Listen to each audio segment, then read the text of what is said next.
mais il n'y a pas de souci. Enfin, je Vas-y, voulais, a vas-y. priori, comme tu es un ancien de l'ESCA, je me disais que la préséance voulait que je te laisse la parole.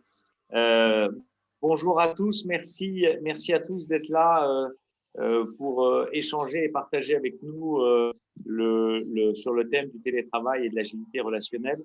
Donc, en deux mots, je vais me présenter. Moi, j'ai fondé le cabinet Gordon Crossings, qui est un organisme de formation spécialisé dans l'efficacité relationnelle, le leadership et le management. Je reviendrai un peu sur pourquoi le nom Gordon Crossings.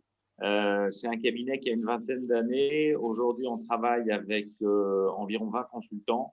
Et le monde que nous traversons depuis un an est passionnant, très dur pour nous dans le monde de la formation, passionnant humainement et nous a amené à beaucoup réfléchir sur le concept de télétravail. Et donc, je suis et son lien avec l'agilité relationnelle. Et donc, je suis très heureux de pouvoir m'associer à Antoine et partager avec vous nos idées et nos modestes réflexions sur cette thématique et comment est-ce qu'on peut, je dirais, profiter de la situation actuelle pour en faire non pas une menace, mais une opportunité. Et donc moi, je suis diplômé de l'ESCA en 1999 et après pas mal d'années passées dans le milieu de l'éducation où j'ai beaucoup travaillé justement sur la relation et la communication. Et ben, étant déjà formateur, je me suis naturellement tourné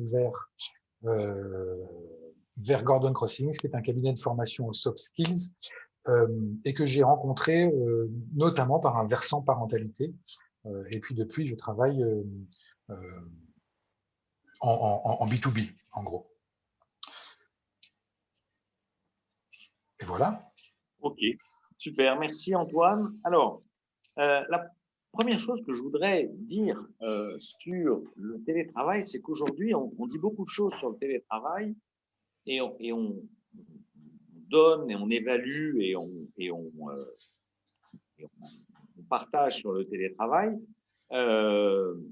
alors qu'en fait, il s'inscrit dans un cadre plus large qui est la crise sanitaire qu'on connaît depuis un an.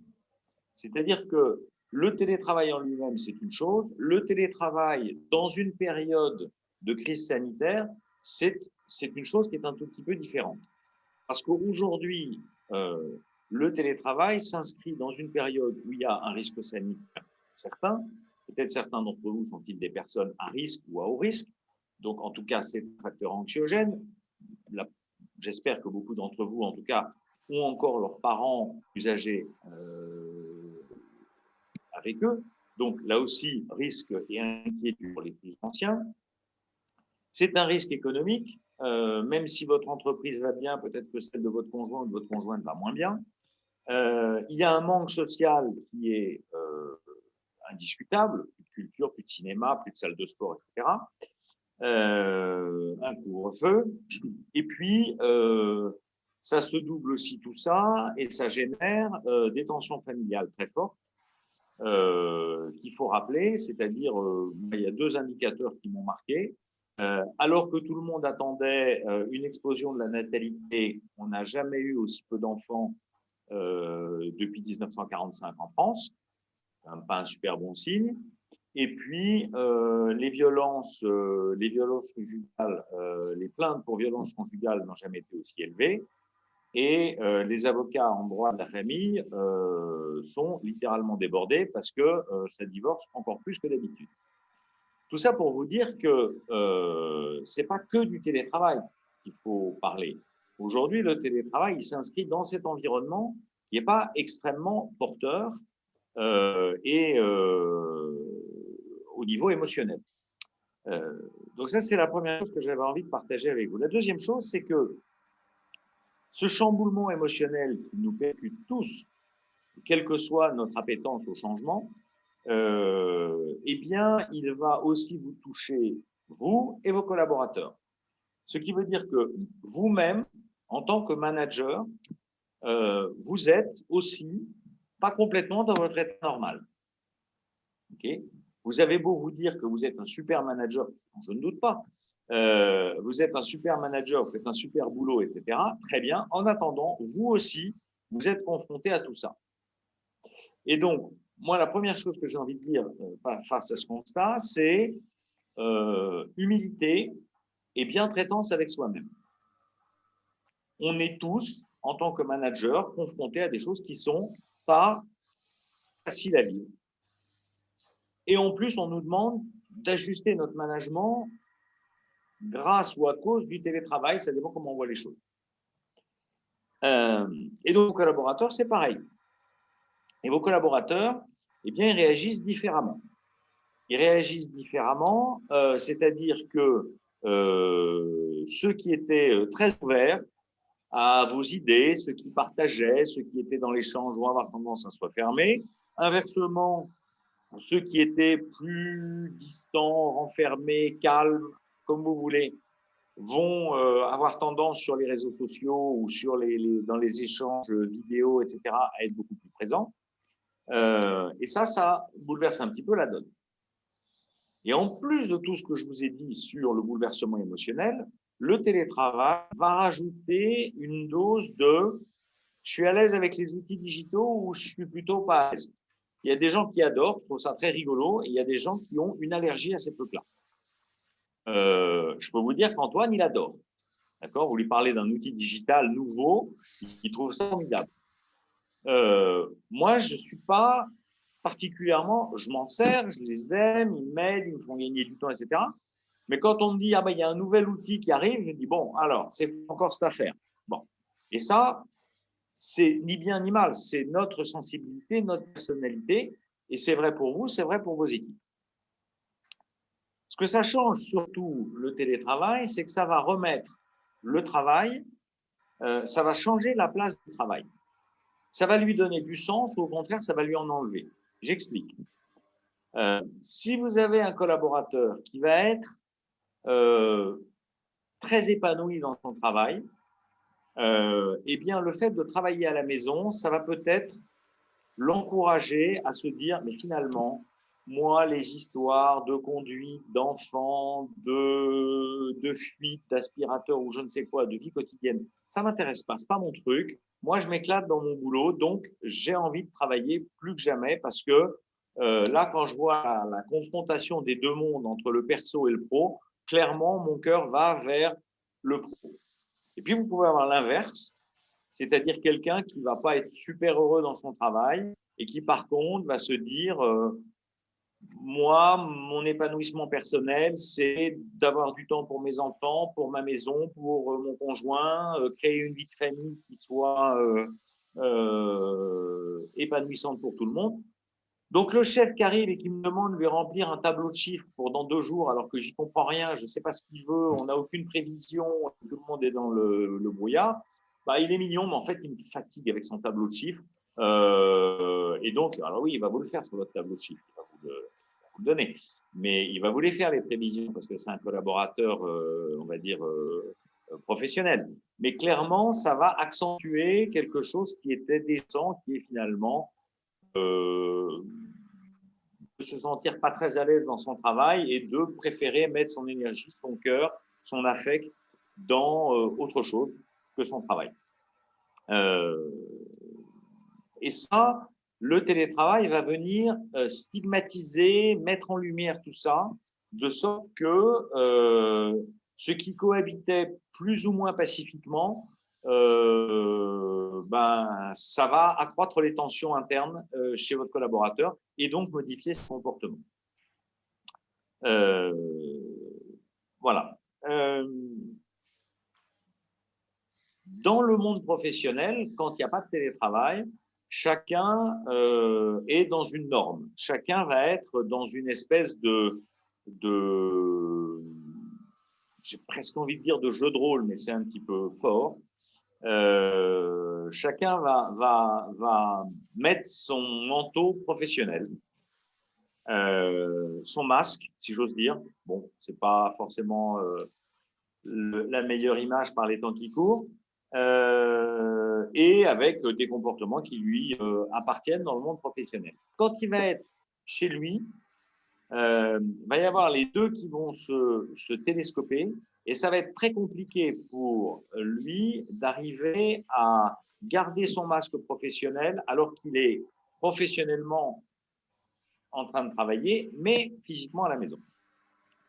Et donc ça va aussi modifier les comportements. Et maintenant qu'ils sont chez eux, certains de vos collaborateurs vont laisser tomber ce masque et vont peut-être être plus cash, plus directs, plus eux-mêmes finalement, ce qui est une bonne chose, mais qui peut vous surprendre parce que c'est des personnes que vous ne connaissiez pas sous cet angle-là. La bonne nouvelle, c'est que les gens sont plus authentiques, ils sont plus vrais. Et moi, je trouve que l'authenticité, c'est une valeur qui est chouette. Donc, c'est intéressant de se dire qu'on va avoir des gens avec lesquels on va avoir une relation peut-être plus vraie, plus authentique. Et en même temps, la mauvaise nouvelle, c'est que ça vous oblige un petit peu à modifier les rituels de management, le fonctionnement que vous aviez mis en place dans votre équipe ou dans vos équipes, tout simplement parce que la carte du monde a changé. Il y a plein de facteurs qui ont changé. Donc, c'est illusoire d'imaginer qu'on va pouvoir continuer à manager de la même façon. Voilà. Voilà un peu ce que j'avais envie de partager avec vous, sachant que, et je reboucle sur ce que je disais au début, vos collaborateurs ont changé, mais vous aussi. Le mode de management que vous aviez mis en place doit changer. Et pour vous aussi, vis-à-vis de votre hiérarchie et vis-à-vis de vos collaborateurs, c'est important d'accepter l'idée et d'accueillir le fait que pour vous aussi, c'est dur en tant que manager, en tant que reportant à quelqu'un d'autre dans l'organisation et aussi à titre personnel, parce que vous vivez aussi dans une société qui, depuis un an, est quand même bien secouée. Donc, avant de passer la parole à Antoine, je dirais vraiment pour moi, le premier message, c'est bienveillance avec vous-même. C'est dur pour tout le monde, c'est dur pour vous, c'est dur pour vos collaborateurs. Donc, pas la peine de faire de l'escalade, pas la peine de faire de l'escalade émotionnelle. On va tous y arriver, à condition qu'on soit honnête avec soi-même et avec les autres. À toi, Antoine. Merci, Paul. Moi, je voudrais partager avec vous le fait qu'il y a deux autres facteurs qui sont liés au passage au télétravail et qui vont nous inviter à considérer le management autrement. Le premier, ce serait d'imaginer une version simpliste de la réalité qui nous ferait dire qu'il y a deux catégories de collaborateurs en télétravail. Il y aurait là les personnes qui savent ce qu'elles ont à faire quand elles télétravaillent, qui sont autonomes et qui sont à l'aise avec les outils, et puis celles qui se sentent perdues. Pardon. Donc ça, c'est une vision un peu simpliste et c'est quand même plus complexe que ça. Le deuxième facteur, lui, il est lié aux risques psychosociaux. Le premier de ces risques, le premier des risques psychosociaux, c'est l'isolement. Et lui, il a vu sa place remonter très très fort sur le podium. Il a vraiment distancé les autres, d'autant plus que les conditions sanitaires font que c'est compliqué de retrouver du lien social. Donc, le couvre-feu, plus les confinements, plus le télétravail, c'est un vrai risque. Vous avez probablement vu dans l'actualité ce qui se passe pour les étudiants. C'est malheureusement un triste exemple de ce que tout ça peut provoquer. Alors, du coup, on pourrait se poser la question de quelles sont les bonnes pratiques du manager en télétravail. En y réfléchissant avec Paul, on a défini des aptitudes et des postures, et puis justement des compétences relationnelles. La première des aptitudes et des postures, selon nous, c'est la transparence. Parce que, en fait, à partir du moment où, à distance, vos collaborateurs sentent que vous ne leur dites pas tout, voire même parfois qu'ils apprennent par d'autres ce que vous avez omis de leur dire, là, vous risquez de perdre leur confiance. Et à distance, ça commence à devenir, enfin, c'est beaucoup plus compliqué de régler un problème qui pourrait ne pas exister du tout quand on est en présentiel et qu'on peut justement facilement en parler. La deuxième posture, c'est la co-construction. C'est-à-dire que c'est difficile de contrôler ses collaborateurs à distance. Par exemple, quand en présentiel, on a une forme de communication informelle sur site qui passe beaucoup mieux. C'est-à-dire que quand j'ai besoin d'aller voir un collaborateur pour savoir où il en est sur l'avancement d'un dossier, s'il a besoin d'aide, s'il a reçu des nouvelles de tel ou tel prospect ou client, ça se fait en ouvrant la porte et en passant une tête par l'embrasure de la porte. À distance, faire la même chose par téléphone ou par messagerie, ça peut relever finalement d'une forme d'intrusion quand c'est trop régulier. Alors, on est d'accord que sur site aussi, ça peut relever d'une forme d'intrusion. Mais la distance, finalement, dans ce genre de comportement, va augmenter la distance. Et l'idée, finalement, du télétravail, enfin, de ce qu'on souhaite vous proposer ici, c'est comment est-ce que finalement on évite la distance en télétravail. Parce qu'on ne travaille pas de la même manière sur site ou à distance. La co-construction permet de responsabiliser finalement les collaborateurs sur leurs tâches et sur leurs dossiers. Et ce qu'on propose, nous, c'est finalement il faut que j'arrête de dire finalement, d'ailleurs, pardon. Ce qu'on propose, c'est de construire ensemble la feuille de route, vérifier ensemble les priorités, les valider ensemble, planifier les rendez-vous de points d'étape. Finalement, pardon, je vais m'auto-corriger, toutes ces tâches qui permettent aux collaborateurs de se responsabiliser sur leur travail. Est-ce que, au fond, la fonction de manager, une fois qu'on a défini la vision, la direction, les objectifs, les volontés du manager et de la hiérarchie, est-ce que cette fonction de manager ne serait pas une fonction support de ses collaborateurs?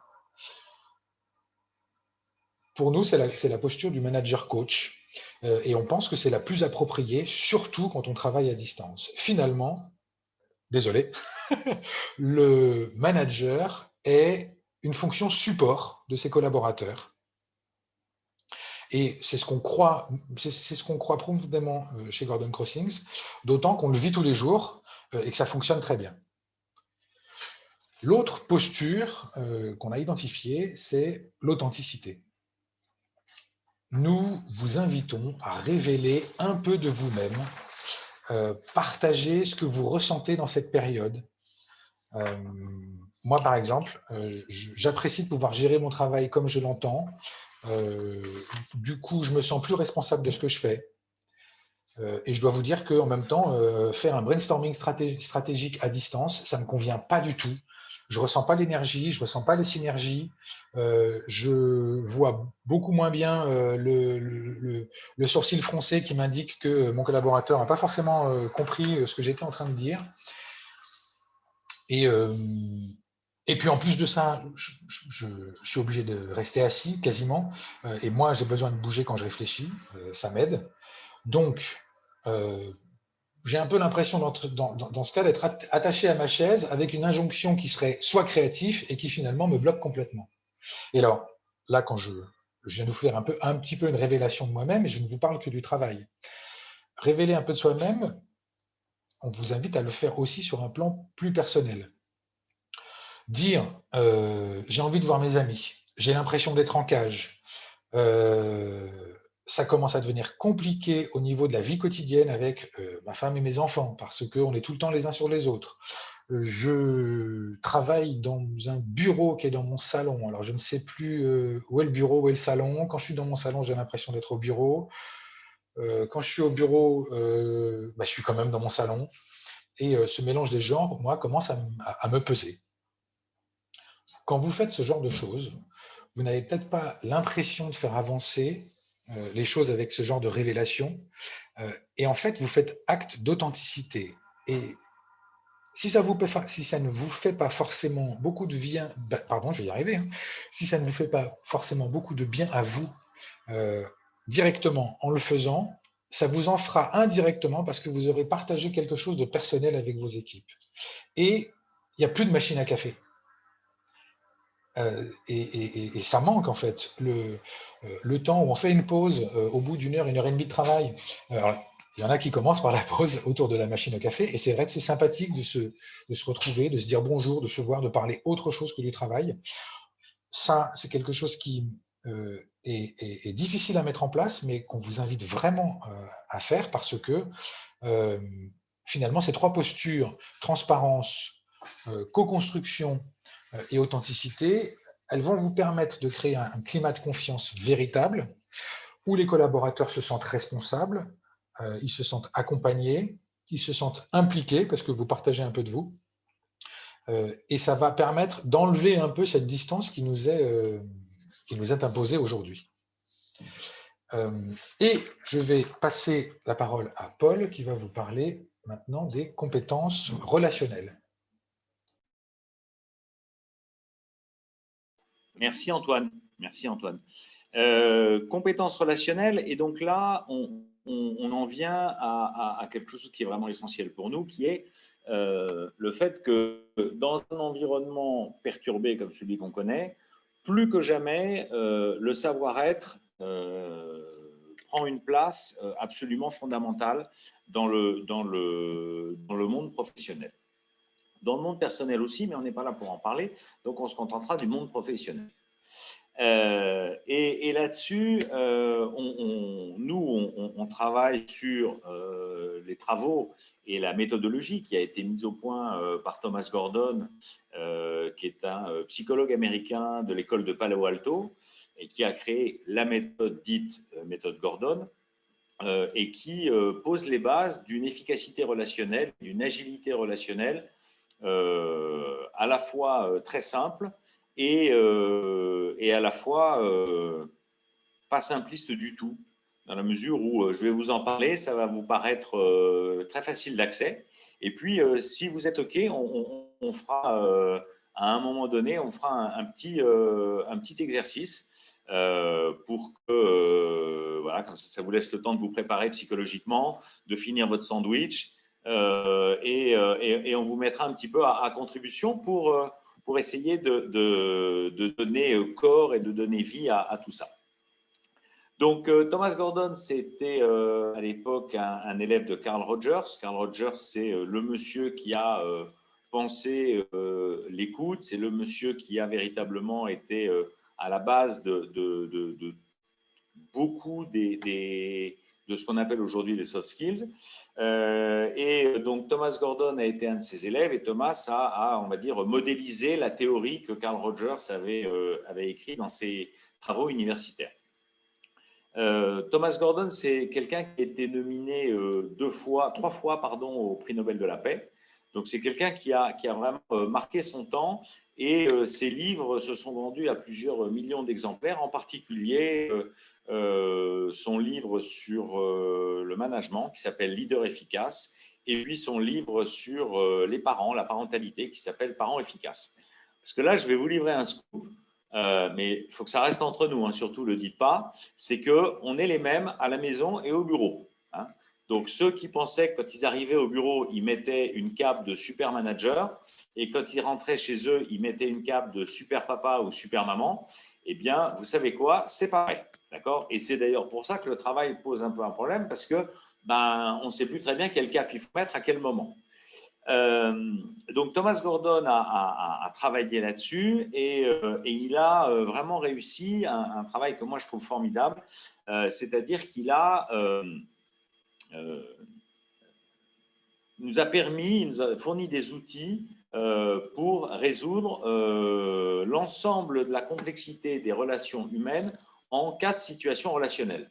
Alors moi qui suis de nature plutôt paresseuse, le fait de se dire que dans la complexité des relations humaines, on allait pouvoir avoir 4 outils qui étaient à disposition, et que ça allait marcher dans tous les cas de figure, je trouvais ça quand même assez pratique.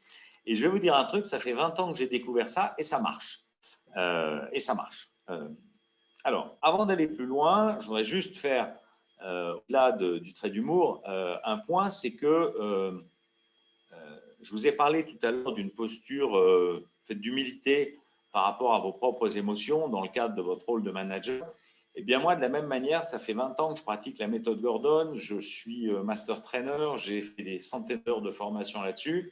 Eh bien, vous savez quoi? Ça m'arrive encore de me planter au bureau, à la maison ou avec mes amis. Donc, ne croyez surtout pas que ce soit une science exacte et que bingo, on va décrocher la queue du Mickey et qu'on ne va plus jamais se planter dans ces relations interpersonnelles. D'accord ? La seule chose que m'a apprise vraiment, et ça je le revendique, la méthode Gordon, c'est que quand je me plante, je mets un peu moins de temps que d'autres à me rendre compte que je me suis planté. Mais soyons là aussi très humbles, ça n'évite pas la sortie de route. La seule chose, c'est qu'on le fait moins vite et que ça fait moins de dégâts et que surtout, on peut y revenir. Ça, c'est un point très important parce que je ne voudrais surtout pas vous donner l'impression que j'ai la moindre illusion sur le fait que ma communication interpersonnelle reste perfectible. Et je pense, c'est ce que je dis à tous les managers que j'accompagne, c'est le travail d'une vie. Et heureusement qu'on n'y est pas, parce que sinon, on n'aurait plus rien à améliorer, ce serait fort triste. Alors, la première chose dont nous parle Thomas Gordon, c'est qu'il va nous apprendre à différencier la personne de son comportement. Donc, Antoine est en retard. J'aime bien prendre un exemple. Alors, comme je ne vous connais pas, je ne vais pas vous interpeller, mais par contre, Antoine, je le connais, donc c'est Antoine qui va être le souffre-douleur du webinaire. Je ne t'avais pas prévenu, Antoine, mais c'est la magie du direct. Donc, Antoine arrive avec un quart d'heure de retard à la réunion. Le comportement, c'est il arrive avec un quart d'heure de retard. Le jugement, c'est grosse feignasse. D'accord? Ou on ne peut pas compter sur lui. Ou c'est comme d'habitude. Et donc, la première démarche à faire, c'est de différencier la personne de son comportement. Un comportement, c'est quelque chose qui va être observable, mesurable, qu'on va pouvoir éventuellement enregistrer, prendre en photo, en vidéo, tout ce que vous voulez. Une tierce personne pourra l'observer.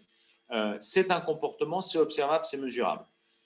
Un jugement sur l'engagement d'un collaborateur, on peut compter sur lui, on ne peut pas compter sur lui, il est sérieux, il n'est pas sérieux. Ça, c'est un jugement et c'est une interprétation. D'accord ? Donc, lire ses mails pendant une réunion, c'est un comportement. Être attentif pendant une réunion, c'est un jugement. D'accord ? Donc, c'est très important de rester sur des faits et de différencier les faits de la personne. C'est la personne, effectivement, qui arrive un quart d'heure en retard, et ça ne veut en rien dire que la personne n'est pas impliquée, ne travaille pas convenablement, etc. Voilà, peut-être qu'elle a passé la nuit aux urgences, vous n'en savez rien. Donc ça, c'est la première chose. Par rapport à un comportement donné, et on est bien clair sur ce qu'est un comportement, ce n'est pas un jugement, et j'insiste vraiment là-dessus. Par rapport à un comportement, ce que nous dit Thomas Gordon, c'est qu'il va considérer qu'il y a des comportements qui sont acceptables pour moi et des comportements qui sont inacceptables pour moi. D'accord ? C'est comme ça. Moi, j'ai longtemps travaillé dans une société allemande avant d'être dans la formation. Je peux vous dire que dans les sociétés allemandes, une réunion à 10 heures, c'est une réunion où tout le monde est assis à 10 heures. Dans une société française, une réunion à 10 heures, ça veut dire que les gens arrivent à partir de 10 heures dans la réunion. D'accord ? Donc, le fait d'être tard, c'est une interprétation. Par contre, il est rentré dans la pièce à 10h15 alors que la réunion était à 10h. Ça, c'est indiscutable. Donc, les comportements de l'autre, il y en a certains qui vont être acceptables, d'autres qui sont inacceptables. Ça, votre seuil d'acceptation, il peut bouger en fonction de qui est la personne, en fonction de votre état émotionnel propre, mais à un moment donné, on va considérer qu'on est soit dans le rouge, soit dans le vert. Et vous remarquerez d'ailleurs dans mon propos qu'il n'y a pas de orange. J'en veux pour preuve que j'ai encore pas bien compris ce que ça voulait dire, les gens qui étaient un petit peu énervés. Moi, je ne sais pas ce que ça veut dire être un petit peu énervé. un petit peu énervé. Si je suis énervé, je suis vraiment énervé. Sinon, je ne suis pas énervé. Mais être un petit peu énervé, en fait, ça veut juste dire que je suis énervé, mais que pour des raisons de convenance sociale, oui, de convenance sociale, de ça ne se fait pas, je ne vais pas m'avouer que je suis énervé. Donc, je vais dire que je suis un peu énervé. Mais ça, ce n'est pas très écologique pour vous. D'accord ? Ce n'est pas très écologique pour vous parce qu'à force d'être un petit peu énervé, vous allez accumuler les un petit peu énervés et au bout d'un moment, la cocotte minute va exploser. Et là, il va y en avoir partout. Ça va être une explosion absolument abjecte où vous allez tout mélanger et vous allez ressortir à votre interlocuteur des histoires qui remontent à Mathusalem, qui n'ont plus rien à voir avec l'histoire du présent. Et surtout, l'autre ne va pas comprendre pourquoi vous pétez les plombs. Parce qu'il est toujours arrivé à 10h15 à la réunion de 10h, vous l'avez accepté de manière, certes, en étant un peu énervé, mais vous l'avez accepté quand même, et puis tout d'un coup, vous pétez les plombs parce que vous n'en pouvez plus. Et l'autre, il va se dire, mais quelle mouche le pique aujourd'hui? Aujourd'hui, il me démonte la figure parce que j'arrive à 10h15, alors que sinon, depuis 6 mois, j'arrive toujours à 10h15 et ça ne se pose de problème à personne. Donc j'insiste vraiment là-dessus, vous êtes responsable de votre propre écologie. Et vous ne pouvez pas en vouloir à l'autre parce que vous n'avez pas eu l'envie, le courage, la présence de confronter l'autre sur un comportement qui vous posait un problème. D'accord ? Parce que l'autre, lui, il faut partir du principe que le matin, quand il se lève, il ne se dit pas « je vais faire exprès d'arriver à 10h15 en réunion pour que mon patron pète les plombs ». Je vous assure que non. D'accord ? Donc, si vous, ça vous pose un problème, ça vous appartient de le dire. Et c'est d'autant plus important dans le monde du télétravail. Parce que la personne qui, vous l'avez vue le matin au bureau, vous savez qu'elle vous a dit qu'on se voyait cet après-midi pour la réunion, vous savez qu'elle va venir. La personne qui ne se connecte pas à une visio, vous commencez à être un peu inquiet, un peu tendu, parce que vous avez besoin de la personne. Donc, ce besoin d'être à l'aise avec son écologie personnelle, son écologie relationnelle, il est d'autant plus important en télétravail que vous n'avez pas les est-ce que tu as vu machin ce matin pour être sûr qu'il vienne à la réunion cet après-midi, etc., etc. Vous êtes derrière votre écran et un écran noir, c'est un écran noir et si la personne ne se connecte pas, vous n'y pouvez rien.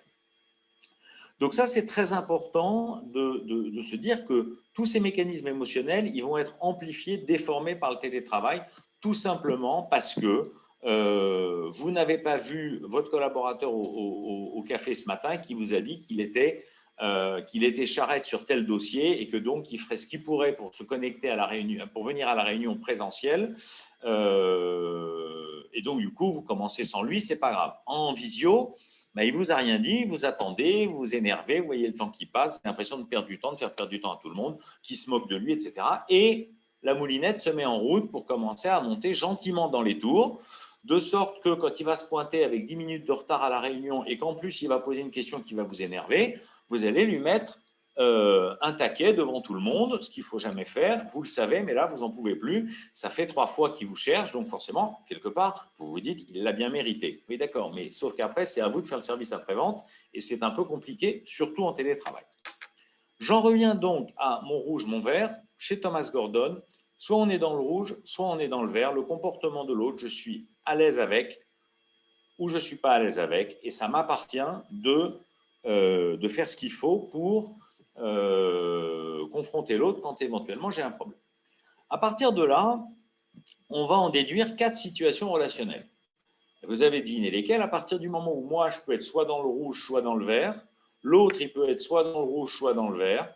Donc, ça fait 4 possibilités. Soit les deux sont dans le vert, soit les deux sont dans le rouge, soit je suis dans le vert, l'autre est dans le rouge, ou soit c'est l'inverse, il est dans le rouge et je suis dans le vert. Okay ? Donc, 4 situations relationnelles, des couleurs, comme sur les kickers quand on était petit.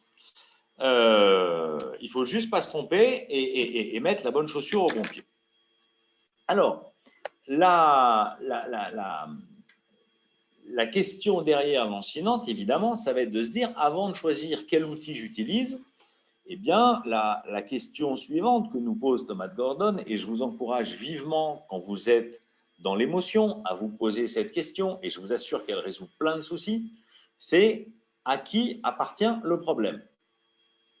Parce que souvent, quand on est énervé sur une situation relationnelle, on accable l'autre de tout un tas de sujets, de tout un tas de comportements qui sont inacceptables, mais au fond, derrière ça, le problème, il vous appartient parce que c'est vous qui êtes dans l'émotion. Et donc, c'est très important d'être capable d'accueillir avec humilité le fait que oui, je suis énervé, et oui, quand l'autre il fait ça, ça m'ennuie, ça me pose un problème, d'accord? Et non pas, c'est quand même à lui de se débrouiller pour arriver à l'heure à la réunion. Bien sûr que c'est à lui d'être à l'heure à la réunion, mais celui qui est énervé là, à l'instant donné, c'est vous, c'est pas lui. Lui, il arrive à la réunion à 10h15, ça lui va très bien, il n'a pas de problème, d'accord? Donc, première leçon, c'est accepter que vous êtes impacté par une émotion. Et là, je vais permettre de faire une petite parenthèse, si vous me le permettez, parce qu'il y a une croyance sociale à laquelle je vais me permettre de tordre le cou, qui est qu'on doit maîtriser ses émotions. Parce que, et surtout quand on est un manager. Alors là, quand on est un manager, voilà, on doit contrôler ses émotions, sinon on n'est pas un manager. D'accord ? D'ailleurs, vous avez remarqué, j'ai vu qu'il y avait beaucoup de femmes dans l'assistance, et souvent on dit les femmes ne maîtrisent pas leurs émotions. Alors ça, c'est un truc extraordinaire. C'est non seulement c'est faux, mais en plus c'est sexiste. Donc ça, c'est double dose. Et en fait, l'émotion, c'est quelque chose qui va émerger, qui va vous signaler que vous avez quelque chose qui ne vous va pas, mais c'est quelque chose qui part de notre cerveau le plus archaïque et que vous ne pouvez pas maîtriser.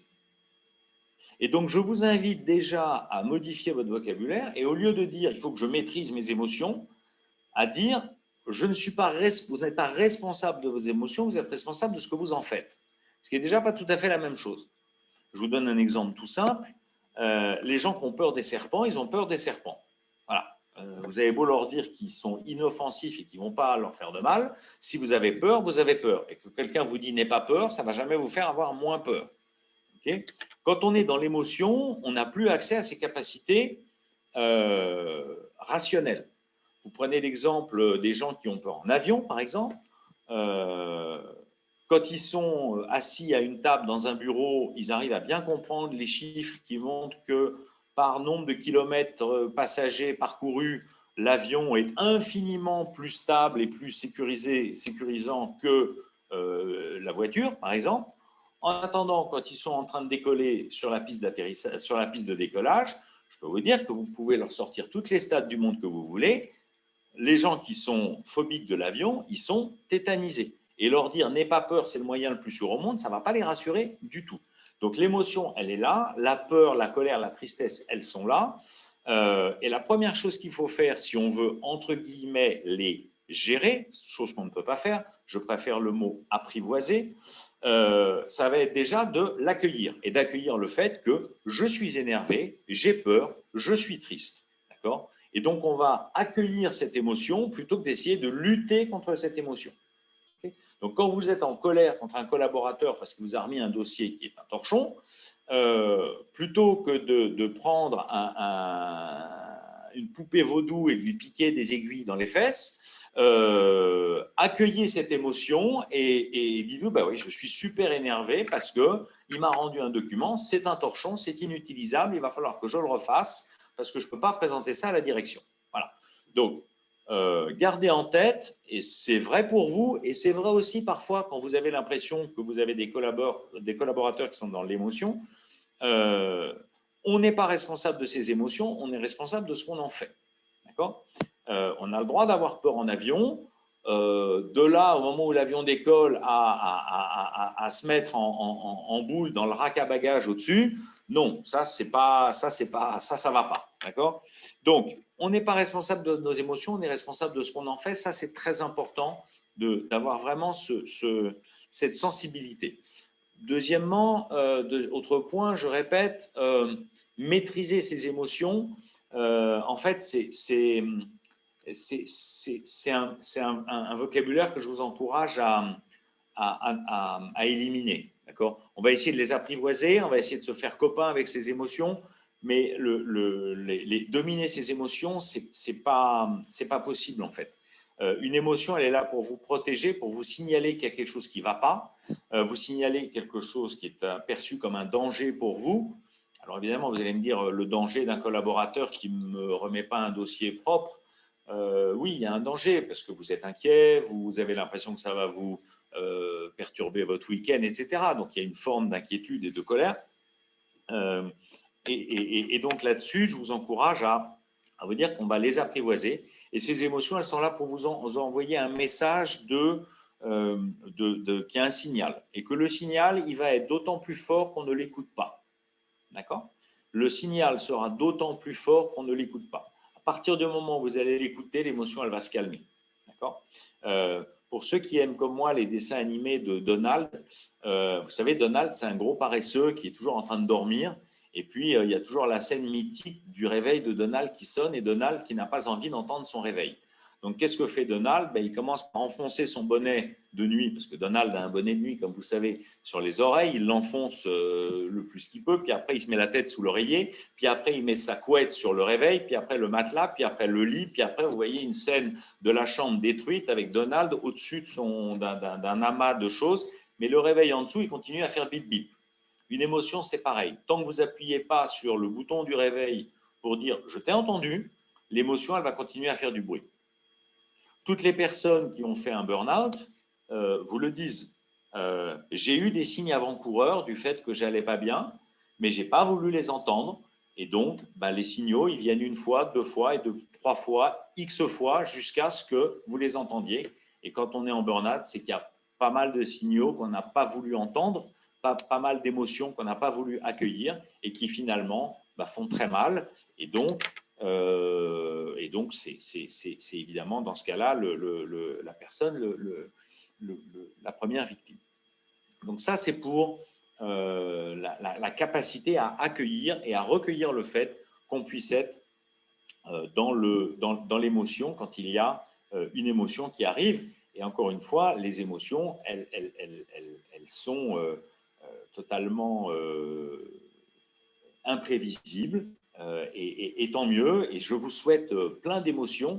Et là, je voudrais citer une personne qui m'a beaucoup aidé dans la construction de notre pensée chez Gordon Cransings, qui est Catherine Périssol, dont je vous recommande les ouvrages qui sont nombreux et très riches. Et Catherine disait souvent « chouette, une émotion ».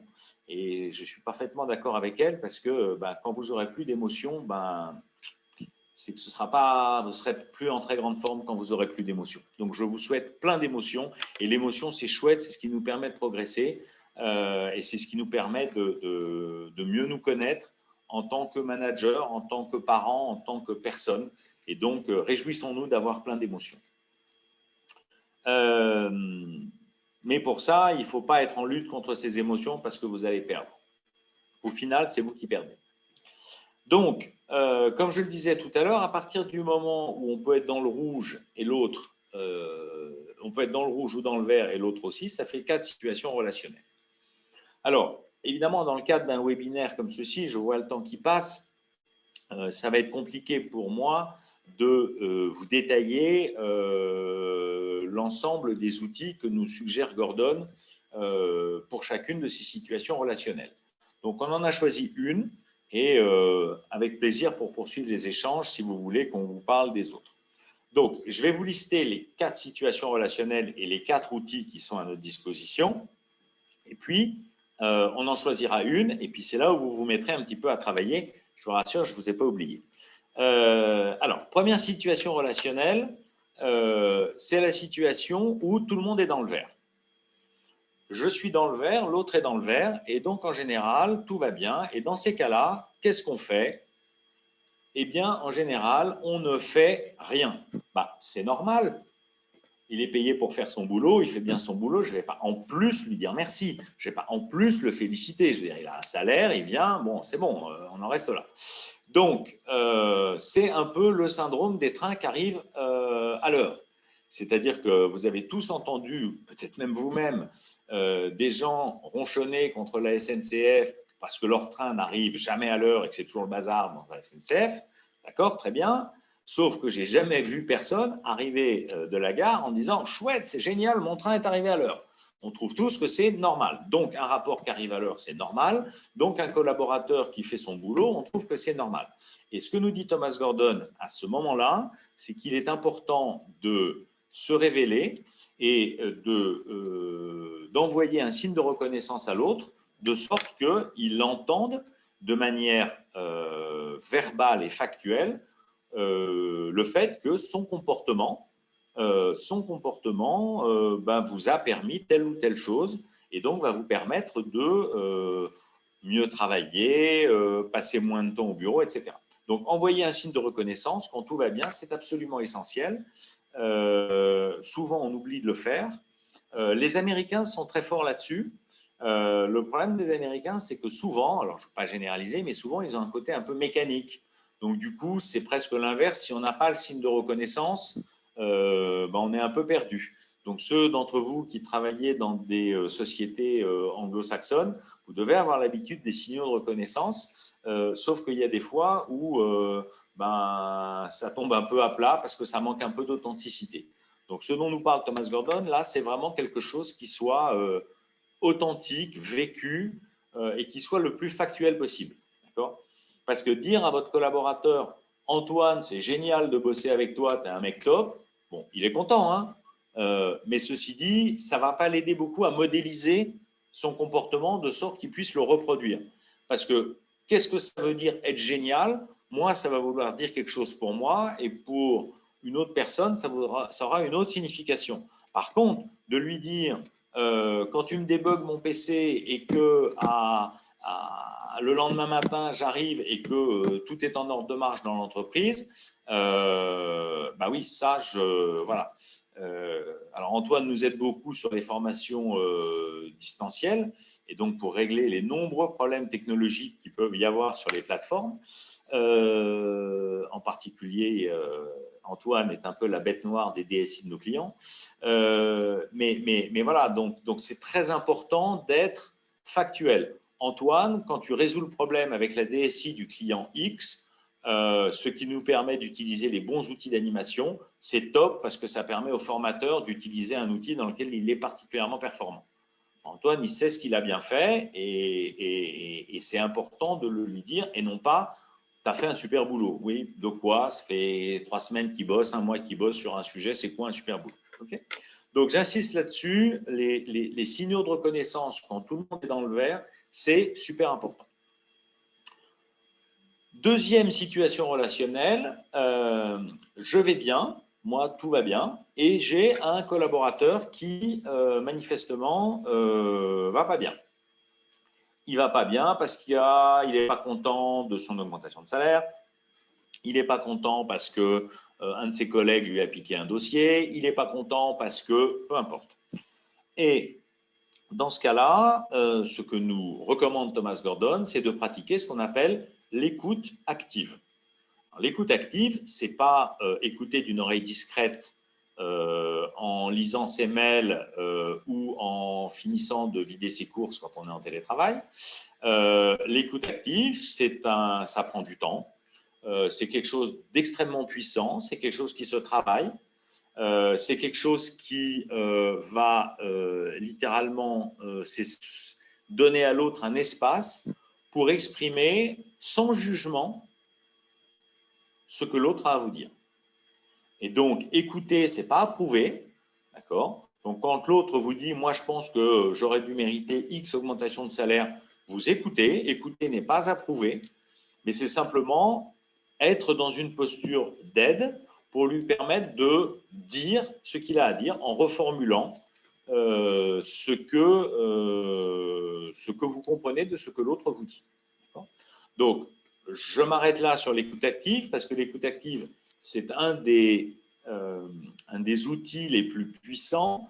Depuis 20 ans qu'on intervient en entreprise, je dirais que 50% de mes participants, de nos participants, nous disent Je pensais que je savais écouter mes collaborateurs. J'ai compris que je ne le savais pas. C'est dur, mais maintenant, je sais. D'accord ? Moi, je n'oublierai jamais ma première formation que j'ai faite en interentreprise. J'ai eu une brillante psychiatre qui est venue suivre l'interentreprise. Je me suis dit, bon, là, expliquer l'écoute active à une psychiatre, c'est un peu comme expliquer le crime à Al Capone, quoi. C'est sa nature, c'est sa nature. Et à la fin elle s'est effondrée au milieu de la formation. Et elle m'a dit, en fait, je me rends compte que pendant que mes patients me racontent leurs souffrances, moi, je pense à tous les médocs et toute la chimie que je vais pouvoir mettre en place pour les aider, mais qu'en fait, je ne les écoute pas. Donc, l'écoute active, c'est vraiment quelque chose de très spécifique. Et si j'ai une piste à vous donner aujourd'hui, c'est déjà, quand vous écoutez l'autre, vous faites que ça et vous coupez votre radio mentale. D'accord ? Vous n'êtes pas dans le jugement, vous êtes dans l'acceptation inconditionnelle de ce que l'autre a à vous dire. Vous laissez dire. Pas forcé d'être d'accord, mais vous acceptez qu'ils vous le disent. Okay ? Ça, c'est le cas où je suis dans le vert et l'autre est dans le rouge. Troisième situation, et c'est là où on fera un tout petit exercice, c'est la situation où moi j'ai un problème, je suis dans le rouge et l'autre est dans le vert. Donc là, c'est la situation où il va falloir prendre sa place et dire à l'autre que son comportement nous pose un problème sans pour autant le transformer en pièces détachées ni en le fracassant contre le mur. Donc, il va falloir prendre sa place, dire les choses et être capable, après, une fois qu'on aura pris sa place, peut-être d'écouter ce que l'autre a à nous dire. Et on en revient au point précédent. Mais dans un premier temps, c'est d'être capable de prendre sa place. J'insiste là-dessus parce que Thomas Gordon a été extrêmement critiqué là-dessus, parce que dans les années 70, il a été un des seuls à dire que prendre sa place, confronter l'autre par rapport à un comportement qui posait un problème, c'était indispensable si on voulait maintenir la relation dans le long terme. Et que finalement, confronter l'autre, c'est être à l'écoute de son propre besoin, et que si on n'est pas à l'écoute de son propre besoin, on ne pourra jamais être à l'écoute du besoin de l'autre, et donc on ne pourra pas continuer à avoir une relation interpersonnelle stable. Et dans les années 60-70 aux États-Unis, le mot d'ordre était « il est interdit d'interdire », libération des mœurs, libération de différentes substances, libération de la société, libération sexuelle, donc on n'interdit rien du tout. Donc je n'ai pas le droit d'aller confronter l'autre pour lui dire que son comportement pose un problème. Et Thomas Gordon a tenu bon, et 40 ans après, vous avez vu revenir les concepts d'autorité juste, etc., qui disaient, oui, il y a un moment où je ne peux pas que être dans l'écoute de l'autre, il y a un moment où il faut que je m'écoute moi-même, et s'écouter soi-même, ça veut dire s'affirmer et prendre sa place. Et donc, dans ce cas-là, Thomas Gordon nous propose ce qu'il appelle un message « je » de confrontation.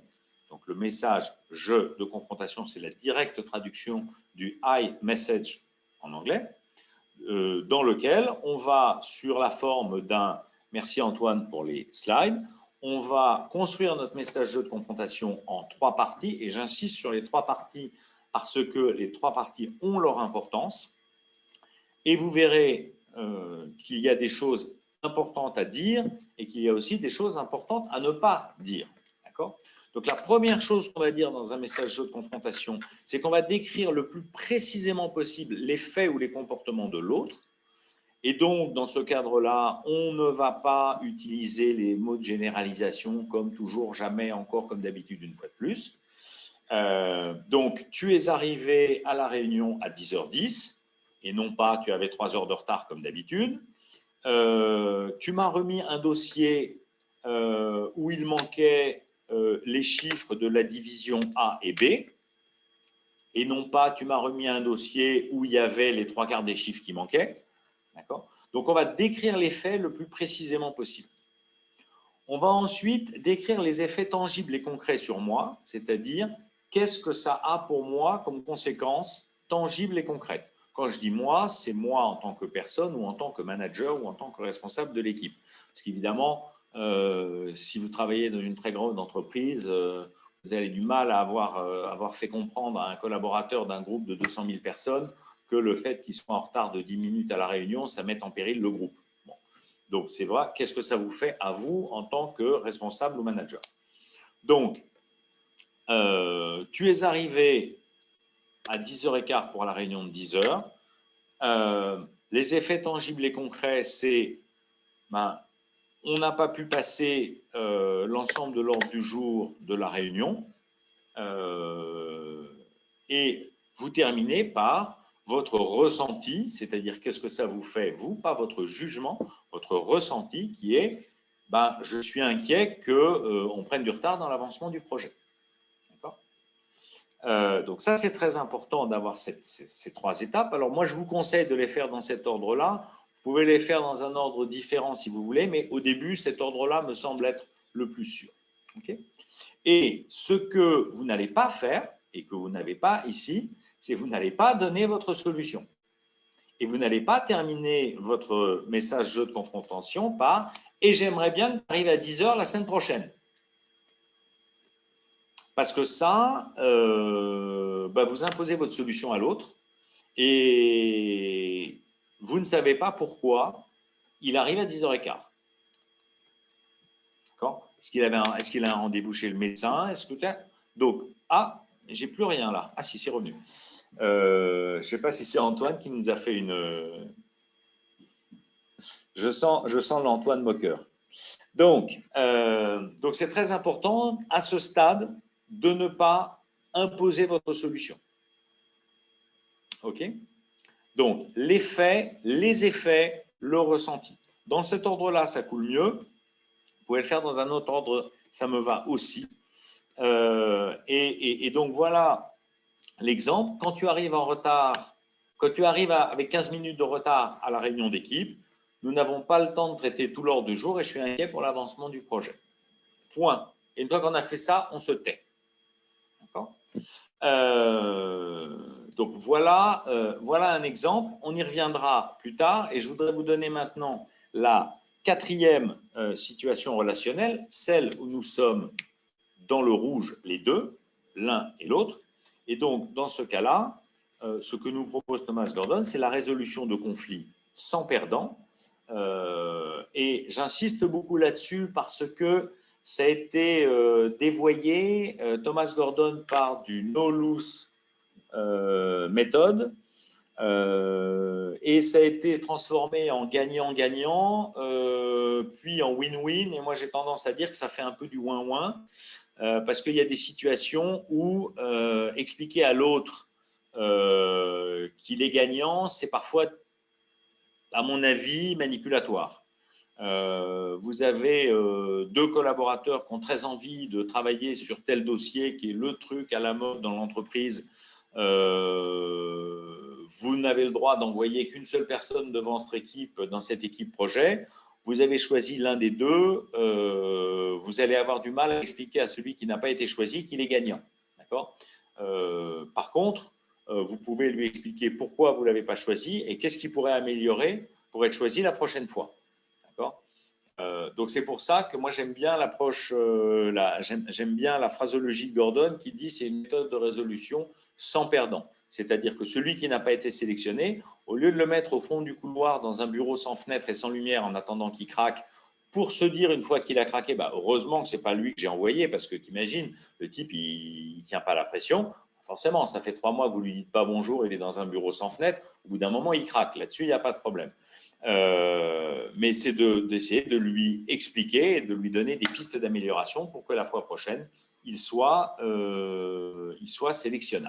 Ce qui est important aussi d'avoir en tête, c'est que pour Thomas Gordon, le conflit, c'est vraiment quelque chose qui est enquisté dans la relation depuis longtemps. Et donc, alors attends, je vois quelqu'un qui a fait un commentaire. Alors, je reprendrai le chat après. Je suis désolé, j'ai du mal à faire les deux en même temps. Pardonnez-moi, Clément.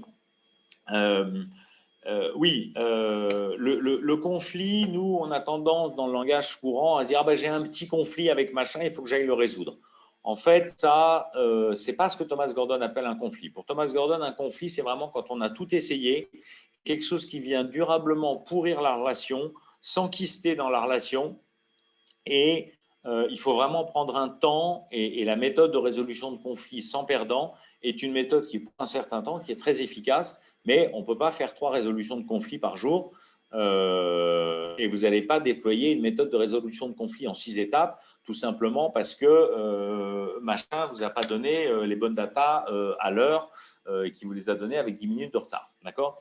Donc, voilà pourquoi c'est un outil très puissant et qui prend du temps, et donc on ne va pas avoir le temps de le traiter aujourd'hui.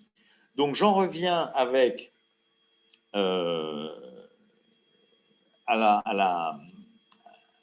au message jeu de confrontation, et je veux bien qu'on revienne, Antoine, si tu veux bien, à la slide qui décrivait les 3 étapes, et ce que je vais vous proposer, c'est de nous partager une situation dans laquelle, et de construire vous-même un message jeu de confrontation sur le même modèle que ça, pour une situation dans laquelle vous avez été dans le rouge et le collaborateur est dans le vert. Donc, je vous propose de prendre 3 minutes pour ça, et puis pendant ce temps-là, je vais lire le chat de Clément. Merci à Anne de nous dire merci. Paul, je vais répondre à Mazurel dans le chat. Ou je peux le faire, maintenant d'ailleurs. Par rapport au rapport qu'il y a entre l'approche Gordon et la communication non violente, effectivement, Marshall Rosenberg et Thomas Gordon étaient tous deux élèves, entre guillemets, de Carl Rogers. Il y a quand même, donc les méthodes sont similaires, elles se ressemblent beaucoup. Il y a quand même quelques petites différences qui font la différence. Et par exemple, sur le message-jeu de confrontation, Marshall Rosenberg ajoute une étape en plus qui est l'expression de son besoin à lui. Et Thomas Gordon ne le fait pas. Il ne le fait pas parce que finalement, une fois que j'ai expliqué les effets, mon ressenti, et que je m'arrête là, je laisse à l'autre l'autonomie d'accueillir ce que je viens de dire, d'y réfléchir et de m'apporter une réponse. Et une réponse qui sera authentique.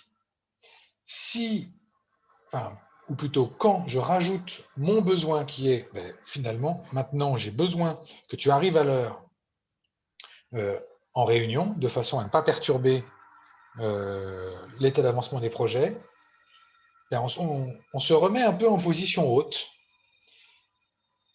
et on attend quelque chose de lui par rapport à tout ce qu'on a dit. Du coup, ça peut être considéré comme quelque chose de manipulatoire. Je vous donne un exemple avec un enfant, par exemple, parce qu'avec les enfants, on voit très très bien ce que ça... justement cette différence. Quand je dis à mon fils, fiston, ça fait 4 fois que je t'appelle pour aller prendre le bain, je suis un petit peu agacé parce que là, j'ai vraiment l'impression de perdre mon temps. Là, il a toute l'autonomie de me répondre. Et il peut me répondre, j'ai besoin de finir ce que je suis en train de faire, j'en ai pour 5 minutes. Ok, très bien. Est-ce que ça me convient, est-ce que ça ne me convient pas? On peut rentrer ensuite dans une autre phase. Mais déjà sur cette phase-là, il y a un échange qui se fait avec une réponse autonome de l'autre. Si je lui dis, mon besoin, c'est que tu viennes tout de suite, là, je ne suis plus dans une forme d'autorité éducative, on va dire. Je suis dans une forme d'autoritarisme. Je commence à passer à la phase d'autoritarisme.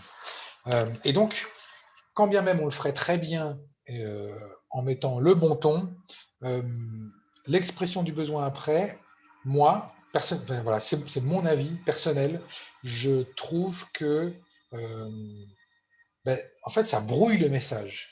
C'est-à-dire que soit j'ai besoin qu'il arrive tout de suite à l'heure, enfin que la prochaine réunion, il soit là tout le temps à l'heure, soit je lui exprime ce qui me pose problème. Mais si je fais les deux en même temps, finalement, je suis en train de lui donner l'explication de pourquoi il faut absolument qu'il soit là la fois d'après, et c'est pas clair. Pour moi, je trouve que ça manque de clarté. Je ne m'interdirai pas de rajouter cette étape-là quand ça fait 4 fois que je rencontre ce problème et que je m'exprime clairement. Voilà. Donc, effectivement, il y a beaucoup de Alors, je similitudes. vais répondre à… Merci Antoine. Merci Antoine. Quand on compare les deux, les personnes considèrent souvent que la communication non violente va être plus centrée sur la personne, alors que la méthode Thomas Gordon va être plus centrée sur la relation. Et dans le monde de l'entreprise, les feedbacks que j'ai eus, c'est que la CNV avait un côté un peu psy, qui est pas grave dans l'absolu, mais qui parfois était compliqué dans le monde de l'entreprise. Voilà. Mais il y a des similitudes dans la présentation, des similitudes qui sont indiscutables. Merci Antoine de cette précision. Je réponds dans le chat de 1h34 de Clément. Donc Clément nous dit quand quelqu'un me parle mal, c'est pas de ma faute, c'est de la sienne.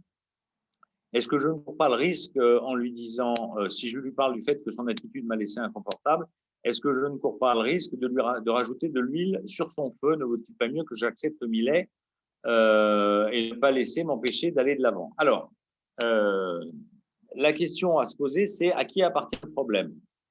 Est-ce que lui, vous pensez vraiment qu'il a un problème quand il vous parle mal? En fait, il vous parle mal, mais peut-être que lui, il n'a pas l'impression d'avoir un problème. D'accord? Donc déjà, vous faites la supposition, Clément, que quand il vous parle mal, pour lui, ça veut dire qu'il est en colère ou qu'il a un problème ou qu'il a conscience de ce qu'il fait. Parce que parfois, on n'a pas conscience du fait qu'on parle mal aux gens on est juste dans son truc, dans sa bulle, dans son émotion. Donc le fait de reprendre ces mots et bah tiens, on pourrait faire cet exercice. On pourrait faire cet exercice avec un message de confrontation. Donc là, vous avez dans votre message, Clément, vous faites l'hypothèse que c'est du rouge-rouge. Moi déjà, je ne sais pas si l'autre il est dans l'émotion et j'aurais envie de dire il est déjà dans le vert. Et donc, moi, j'aurais envie de dire, Antoine, quand tu me dis ce dossier me casse les pieds, moi, je suis interpellé et je sais pas, voilà, et donc je suis interpellé. Et les effets concrets, ça va être que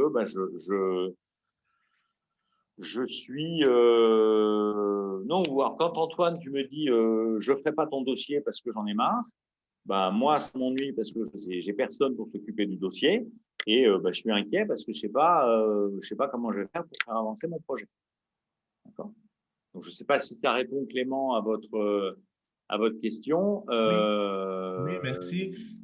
Mais c'est vrai que dans mon cas, enfin dans cet exemple-là, donc qui s'est passé hier, en fait, dès le début de l'appel, en fait, je ressens dans sa voix qu'il est énervé, en gros que ça va pas. Mais en gros, il dit en fait bon, j'ai un problème, mais bon, c'est pas toi, donc allons-y, faisons le meeting.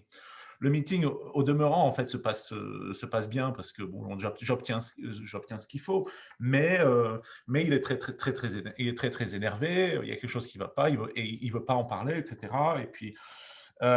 Et puis vraiment borderline agressif, etc. Et donc je sens que c'est pas le moment d'insister. Mais à la fin de l'appel, je me rends compte que du coup, moi, je me suis dit, mince, peut-être que mes questions ont justement attisé son problème parce que son attitude a été vraiment borderline, même si c'est quelqu'un que je connais qui est direct, etc., quand ça tourne plus côté agression, etc. Et du coup, je me suis dit, bon, il faut pas que je lui en veuille parce qu'il a dit qu'il avait quelque chose d'autre. Donc, par contre, si j'insiste, peut-être que ça va vraiment l'énerver. Donc, peut-être qu'il vaut mieux que je le fasse pas. Et en fait, la question par rapport au télétravail, en fait, c'est que si on avait été au bureau, bon, bah ça, on aurait pu le voir, on aurait pu prendre un café, etc. Voilà. Mais comme on est en télétravail, si je lui envoie un message, il va m'ignorer, ou si je lui demande de rappeler, éventuellement, il va pas me rappeler. Donc, au niveau timing, au niveau approche, comment Comment on gère tout ça? Ouais, comment on gère tout ça? Est-ce qu'on accepte que bon ben voilà, c'est comme ça et puis on continue, ou moi j'ai tendance à vouloir quand même lui continuer la collaboration et voilà, et je suis aussi quelque part inquiet aussi parce que dans la situation actuelle, il y a aussi un peu un devoir de bienveillance. Alors bon, lui, il est pas, c'est pas quelqu'un qui travaille pour moi, donc je ne dois pas m'assurer que tout va bien, avec lui. Mais la boîte dans laquelle je travaille doit quand même s'assurer que ce n'est pas un problème qui soit trop grave, quoi. Super, merci pour cet exemple, Clément, qui va nous permettre de commenter et puis de vous fournir quelques pistes. Alors, déjà, dans le début de l'interaction, vous voyez la personne qui arrive et qui manifestement n'est pas bien. Bon, vous avez choisi de commencer l'entretien malgré un état émotionnel évident de la personne qui semblait pas bien. Bon, la question là, je vous pose la question, c'est à ce moment-là, à qui appartient le problème? Est-ce que vous êtes à l'aise de démarrer une réunion avec quelqu'un qui a l'impression d'être potentiellement une bombe atomique qui va exploser à tout moment et vous ne savez pas pourquoi, etc. Ça, c'est une première question.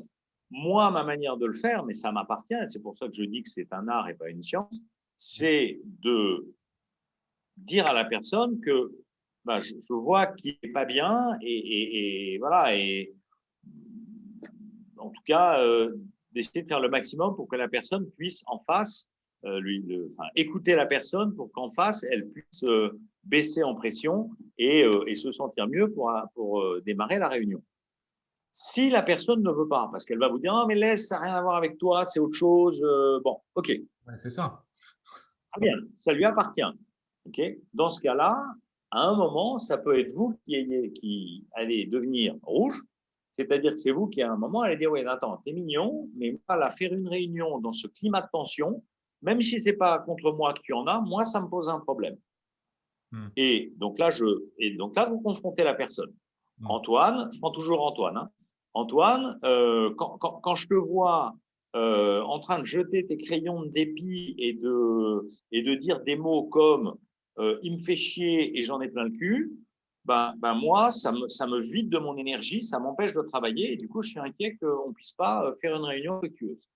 Mais là, je m'affirme en disant, attends, t'es mignon, t'as tes problèmes, tu veux pas en parler, ça t'appartient, mais moi, il n'y a aucune raison que je fasse une réunion de travail dans un tel climat de tension.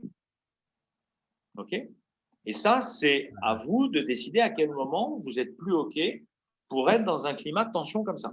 Et dans ce cas-là, c'est pour ça que la question à qui appartient le problème est extrêmement importante, parce que dans ce cas-là, l'autre, il est bien. Il gueule, il fulmine, il balance ses crayons, il dit des gros mots, il insulte la moitié de la planète.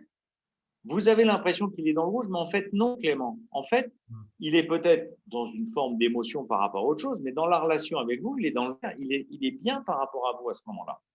D'accord ? Ouais.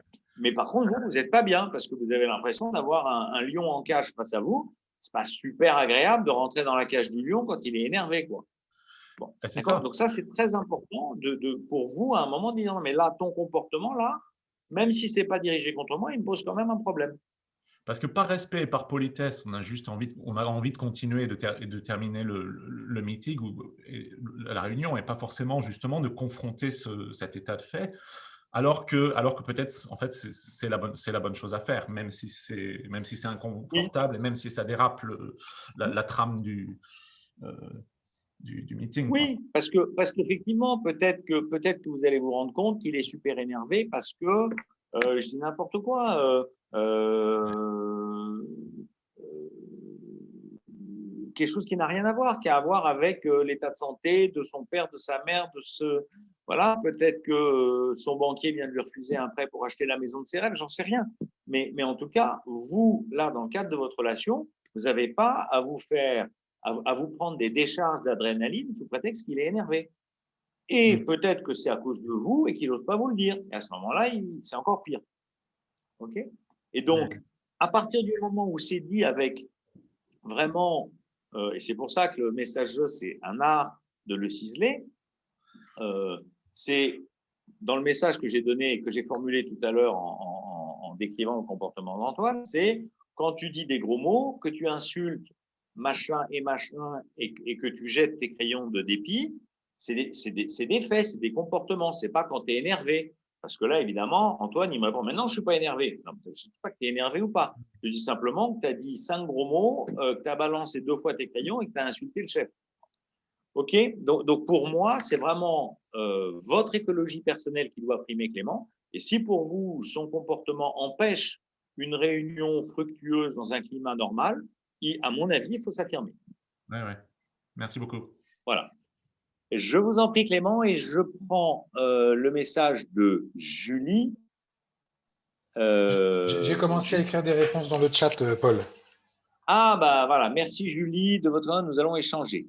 Et j'ai répondu plus loin. Julie, je n'ai pas lu, moi. Je n'ai pas de retour sur le travail que j'ai fourni de la part de mon boss. Je perds ma motivation. Et d'accord, bah vas-y, je te laisse, puisque tu as commencé à réfléchir, moi je le découvre. Donc, voilà, donc je lui ai dit que c'était très bien et que sur les faits, il pourrait y avoir une forme de généralisation. Je n'ai pas de retour, ça veut dire est-ce que j'en ai jamais, est-ce que j'en ai un peu, est-ce qu'ils ne me conviennent pas. Et le fait de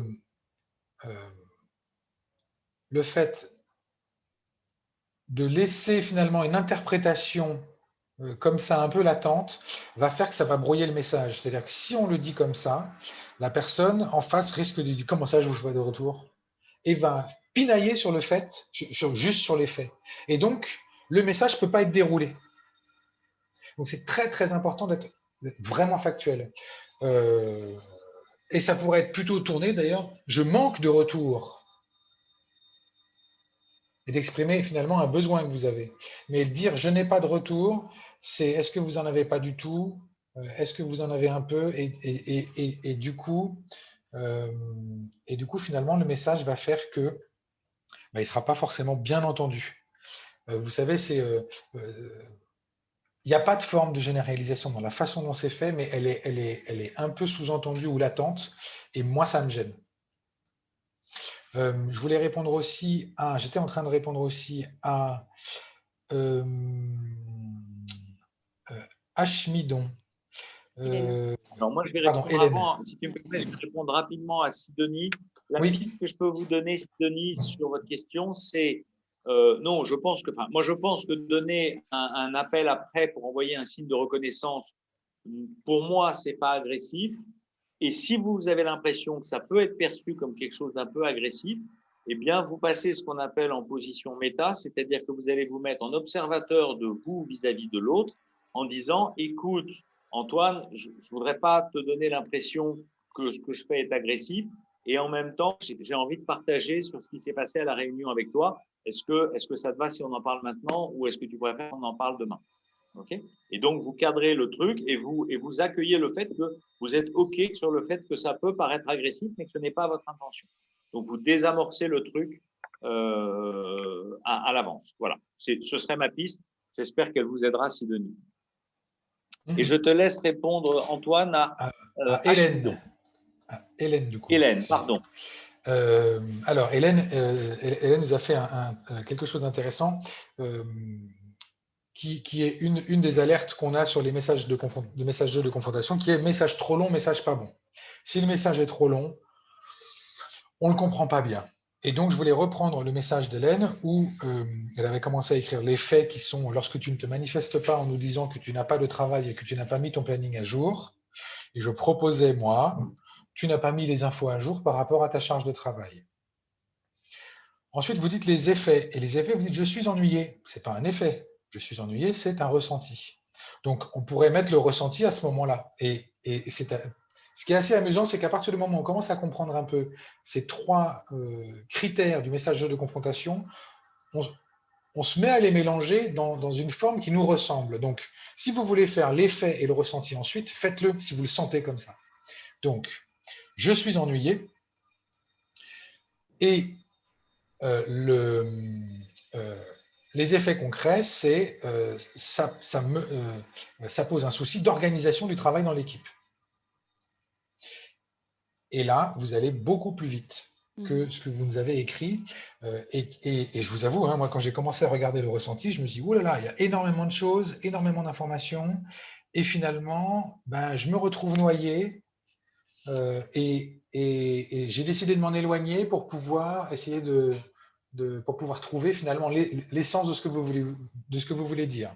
Donc, il met pas à jour son planning et sa charge de travail. Du coup, vous êtes ennuyé parce que vous n'arrivez pas à organiser. Et point barre. Vous voyez ce que je veux dire? Okay. Et si on vous pose des questions, vous pourrez détailler ensuite. Après, le problème, alors, je réponds, moi, à Pardon, Isabelle. il y a Hélène, pardon Paul, il y a Hélène qui intervenait. Oui, pardon, je suis désolée. Le problème aussi dans ces cas-là, c'est la manière de communiquer. Parce que comme en fait, on a affaire à des personnes qui sont toute la journée chez elles, et si elles ne sont pas vraiment proactives dans le travail, mais plutôt passives, du coup, le fait d'appeler et de rentrer en communication, en fait, on a l'impression d'être un flic et puis d'être toujours la sentence qui tombe. Donc, il y a effectivement la manière peut-être de l'exprimer plus courte, plus pragmatique, mais il y a aussi le moyen en fait à utiliser qui est, je trouve, très compliqué. Ça rejoint un petit peu ce que disait Sidonie. Est-ce qu'il faut le faire, voilà, est-ce qu'il y a des moments meilleurs à choisir? Est-ce que de toute façon, ce sera toujours mal perçu? Le rôle du manager, là, il est effectivement beaucoup plus compliqué, alors que quand on est dans un bureau, bah, effectivement, on passe une tête par la porte et il n'y avait pas de problème au départ, il n'y en a plus après, en fait. Alors, vous touchez du doigt ce qui va se passer au moment où vous allez faire ce message de confrontation, c'est que l'autre va avoir une émotion, a priori pas forcément agréable. Donc, lui va se retrouver dans le rouge. Et la gymnastique à ce moment-là, c'est vous de passer dans le vert de façon à l'écouter. Parce qu'il va peut-être à ce moment-là dire « Ouais, enfin, t'es gentil, entre ça et ça, ok, d'accord, en fait, il y a un problème, t'as l'impression d'être en surcharge de travail. Eh ben oui, parce que, vous voyez, et là, vous déroulez. Donc finalement, ce qui se passe avec c'est ce qu'on dit d'ailleurs dans l'approche Gordon, qu'on n'a pas eu le temps de vous détailler, et d'ailleurs, il faut qu'on termine dans 4 minutes, donc on va faire vite, c'est qu'à partir du moment où vous faites un message-jeu de confrontation… Isabelle. Oui, à partir du moment où vous faites un message-jeu de confrontation, vous allez devoir écouter, on dit, vous exprimez votre message de confrontation une fois, vous allez écouter 3 fois. Et à partir de ce moment-là, vous allez pouvoir relancer votre message de confrontation pour être sûr que votre besoin a été bien entendu. Donc, ça ne se fait pas voilà, c'est quelque chose qui ne se fait pas en 5 minutes. Et une fois que vous avez fait votre message de confrontation, tout est réglé. Non, il va se passer autre chose derrière. Et c'est pour ça qu'il y a une articulation de ces outils qui va faire qu'on va arriver à gérer la situation relationnelle un peu compliquée. Ça demande une forme d'agilité. Effectivement, comme disait Paul, c'est tout un art. Du coup, Paul, je te repasse la parole pour répondre et conclure. Merci. Donc, merci beaucoup. Donc, réponse à Isabelle. Je n'arrive pas à voir le programme du nom Tounin, pardon. Je voyais que le début. Donc, Isabelle, merci pour votre V2. En fait, Isabelle, dans votre formulation, il faut que vous choisissiez votre combat. Est-ce que ce qui m'ennuie, c'est que votre travail soit pas relayé au N+2, ou est-ce que c'est le fait que votre N+1 ne se souvienne plus du sujet sur lequel vous travaillez? Et en fait, vous faites l'hypothèse qu'au moment où il vous pose la question, ça veut dire que vous en déduisez qu'il n'est pas capable de le relayer au N+2. D'accord ? Donc, vous faites une forme d'interprétation qui est, j'en conviens, probable, mais vis-à-vis de lui, je pense que ça ne va pas faciliter l'interaction. Donc moi, ce que j'aurais envie de vous proposer, c'est déjà de rester sur le fait que pour vous, tu ne trouves plus le sujet sur lequel je travaille en réunion. Du coup, moi, je me sens un peu… mon ressenti, c'est que je me sens dévalorisé et les effets, c'est ça m'enlève mon énergie pour travailler. Point. On en profitera d'ailleurs pour ne pas garder le à chaque point, qui est une généralisation qui va avoir tendance à faire un peu réquisitoire. Et donc, on va rester, à mon avis, sur la première chose qui est indiscutable, parce que le fait qu'il ne partage pas votre travail avec son N+2, c'est possible, c'est probable, mais vous n'avez aucun élément qui vous permet d'en être certaine. Et voilà. Et même si c'est chaque semaine, je suis sûr qu'il y a au moins une semaine où ça ne s'est pas passé. Donc, en tout cas,